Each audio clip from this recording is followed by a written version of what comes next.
this here on a Thursday night. That crash and explosion here in the Northeast on I-95, closing down the interstate in both directions. We're over the scene tonight. But we begin tonight with the dramatic new images of the crackdown and arrests on campuses across the country.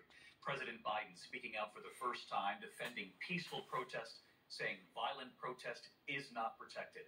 The dramatic images tonight from UCLA, hundreds of protesters defying orders to leave, police moving in overnight and right into today, firing flashbangs to break up the crowds, confrontations turning physical into chaos and smoke there.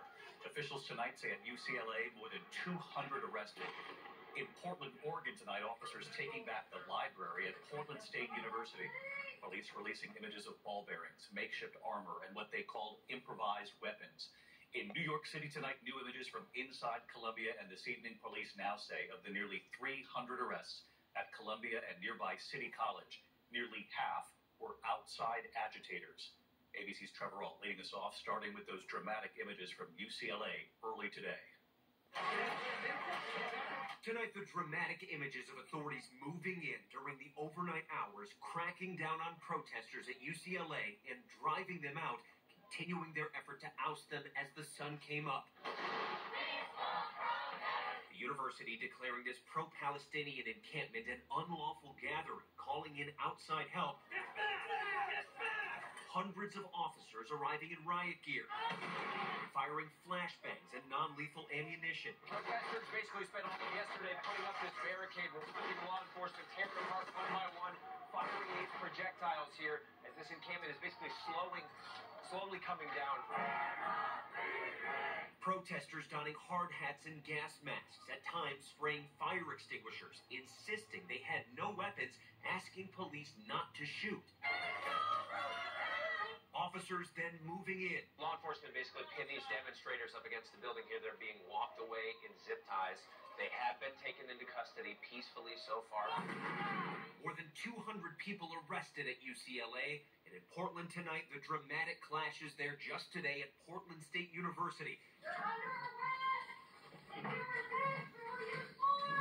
officers cleared a library where anti-war protesters had barricaded themselves inside. Police releasing photos of ball bearings and DIY armor they say were homemade weapons. Interfering or resisting arrest may result in use of force and or criminal charges.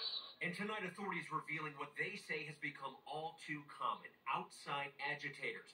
Of the 12 people arrested in Portland, police say just 4 were actually students. Let's deploy a flashback! And tonight in New York, authorities releasing new images from inside the NYPD's raid at Columbia University, making the same point that much of this is being driven by outside agitators. Police in New York say of the 282 people arrested at Columbia and nearby City College, nearly half of them, 134, were not affiliated with the schools. And tonight, after days of protests across the country, President Biden now speaking out, saying order must prevail. Destroying property is not a peaceful protest. It's against the law.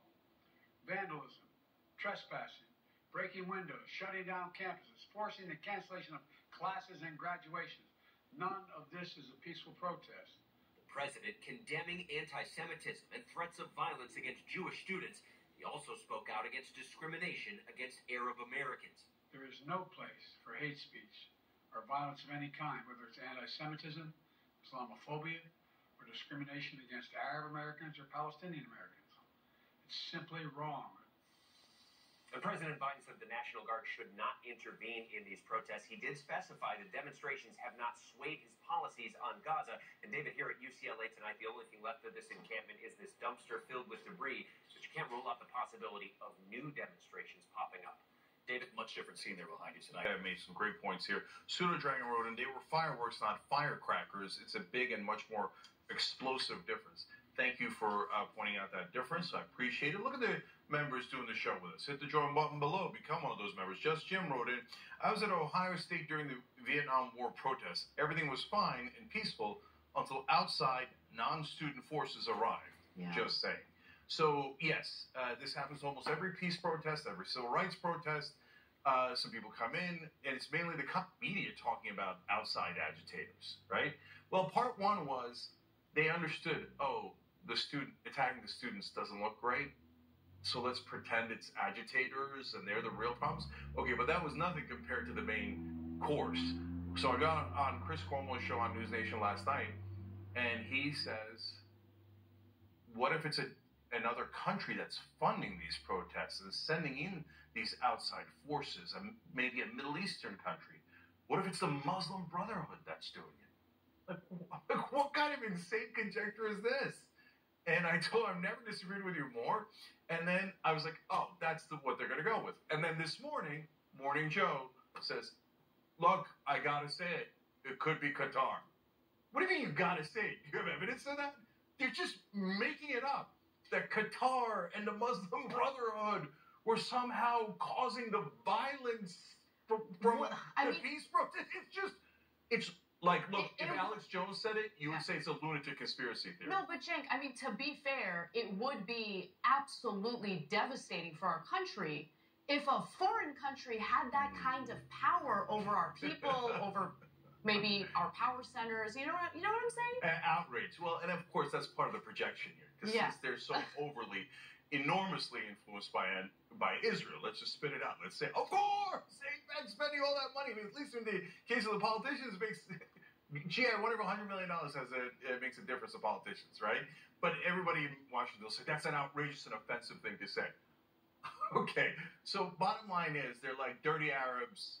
They did all the violence, and no evidence at all. This is just a giant smear machine against like 99% of the peace protesters. That, again, I talked to somebody in Colombia. They're wondering, the peace protesters are so careful not to offend 99% of the time for 99% of them. And then when the arrest first happened, they were shell-shocked in Colombia because there was nothing going on. There was a couple of videos outside of campus, and all of a sudden, they're like, this perfectly peaceful protest, 100 people arrested.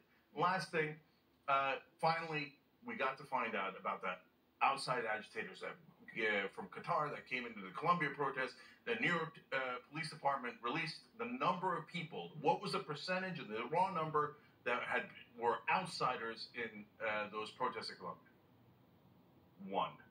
Really? Yes. One of the people arrested. I had not seen that. I was wondering about that because there was a lot going on about the individuals who occupied Hamilton Hall and renamed it Hins Hall. You know, some people were claiming that they were outside agitators. I believe Mayor Eric Adams was one of them. Oh, yeah. Eric Adams is lying about almost everything.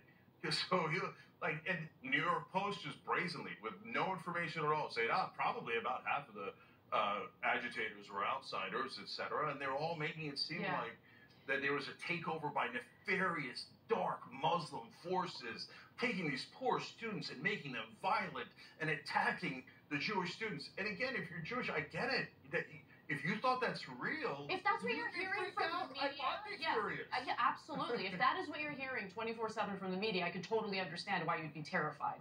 But it sucks because they're instilling fear in people that don't need to feel that level of fear. And at the same time, they're smearing peaceful protesters and not doing their jobs as journalists. We got to take a break.